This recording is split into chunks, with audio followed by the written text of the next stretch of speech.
Good morning. Welcome to Gimpy's History Corner. I'm called Gimpy by my grandsons, Alice and Archie. This is pictures of the year they were Mario and Luigi for Halloween. Their mom was Princess Peach and dad was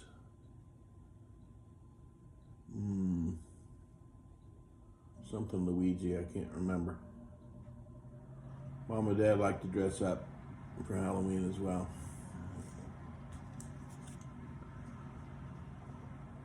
Sarah does a great job with her Halloween costumes, that's for sure. All right, we're on video number 108, and we're still doing capitalism topics. This one is free trade agreements versus tariffs. Starting out in the 1500s to 1800s was mercantilist policies. Tariffs and monopolies were popular to enrich the mother country. And that was also the period of pirates. You might have a policy that says Spain's going to get all the gold from the Mayas and Incas, but that doesn't apply to pirates. Pirates take what they want.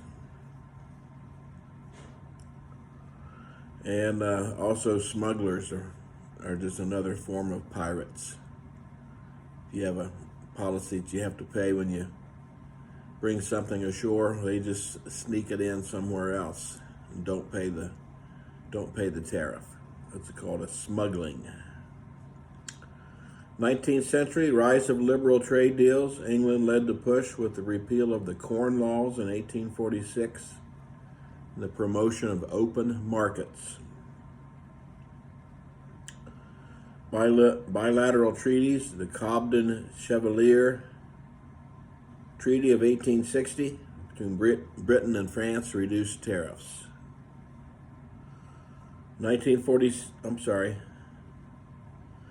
Post-World War II, institutionalizing trade. 1947, the General Agreement of Tariffs and Trade, GATT, G-A-T-T, promote multilateral trade liberalization. They had just fought a world war where most of the major powers were involved. They wanted to not get into hostility over trade after the war, so they passed the GATT.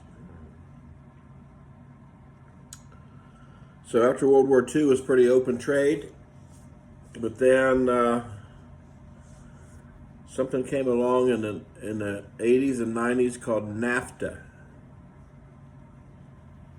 Supposedly the idea first came from Ronald Reagan in the 80s, and then his successor George W. Bush pursued it as a trade agreement between the United States, Canada, and Mexico to eliminate trade barriers, increase investments, and enhance competitiveness.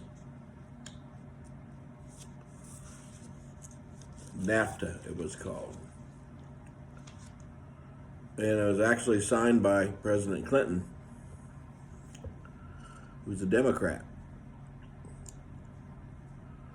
Key objectives of NAFTA: tariff elimination, gradual removal of tariffs, market access, opened agriculture and manufacturing, investment protection, frameworks for cross-border investments, and intellectual property, strengthened protection for patents, copyrights, and trademarks. What was the impact of NAFTA? Trade with Mexico and Canada tripled for the United States.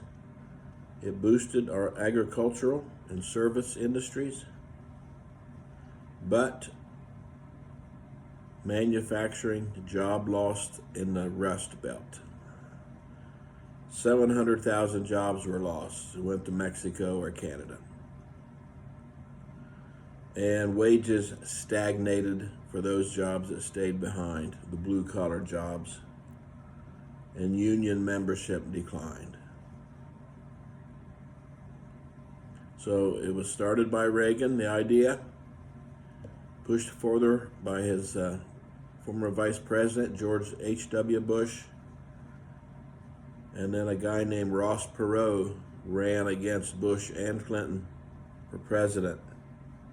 He was very much anti-NAFTA. He said you're going to hear a giant sucking sound of all the jobs going south. And he was right. But Clinton signed it anyway. He supposedly said he'd have to have something for unions in there, but it didn't do anything. It might have been symbolically for unions, but it didn't save them. So Clinton kind of went against his own constituency, the unions, by signing the NAFTA agreement. So I'm not sure why he did that. Clinton was kind of a different kind of Democrat. He wasn't, he kind of went along with Republicans on welfare reform and NAFTA. He was kind of a bipartisan kind of guy. Okay, what was the history of tariffs before NAFTA? The Tariff Act 1789 was the first major federal revenue source. That's how the new country got its money. No such thing as an income tax in those days. You got your money by taxing imports. We had the protectionist period of 1861 to 1933. It was used to fund the Civil War. You had the McKinley Tariff, 1890, 50% on imports. Fierce debate over that, 1890. Not sure what was going on where they needed the money there. The very controversial one was the Smoot-Hawley Tariff in 1930. It was done to protect jobs during the Depression, but it backfired because other countries put up their own tariffs against us, and world trade kind of came to a standstill and a global depression. The depression spread from the United States throughout the world and led to Adolf Hitler in Germany. And the guy who brought back the tariffs, of course, was President Trump, 2 different terms. His goals are to protect strategic industries, punish unfair trade practices, and negotiate a trade deal. And right now there's a Supreme Court case where someone has taken him to the Supreme Court saying he's overstepped his emergency powers. So the Constitution doesn't give the president the power to do a tariff. It's supposed to be Congress's job. But it says in emergency situations, the president can do a tariff on his own. So that's the question on the Supreme Court case. What's the emergency that Trump's claiming to use this power that he doesn't have normally under a constitution? Okay, we'll see. The Supreme Court has typically been pretty supportive of Trump, so I'm predicting that they'll say, yeah, that's okay. If you say it's an emergency, it's an emergency. It's your job. You're the president.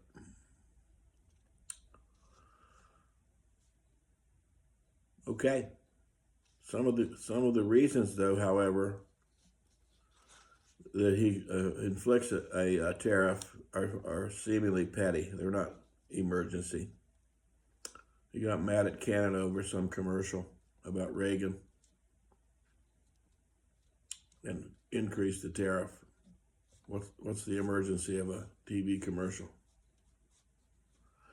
So I don't know. Maybe they'll selectively say, well, you can do this, but not that, because there's no emergency there. But I predict that the Supreme Court will cave. They haven't been very strong. They haven't been doing their job. Just like Congress isn't doing their job with the government shutdown.